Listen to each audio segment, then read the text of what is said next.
In other news, MPD is set to host a public safety summit next month at Warner Park Community Center, focusing on crime prevention after 3 shootings this month.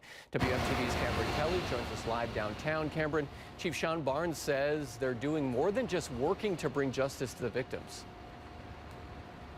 That's right, Mark, and he's also saying that they're working to prevent further crime in the community. Right now, MPD is using all the resources that they have to track down the suspects in all 3 of these shootings. In today's briefing, we did learn that a 17-year-old from Sun Prairie was arrested in connection to the mass shooting at the Lux apartment earlier this month. The chief says the teen was arrested this week for second-degree endangering safety. The shooting left more than 10 people injured that night.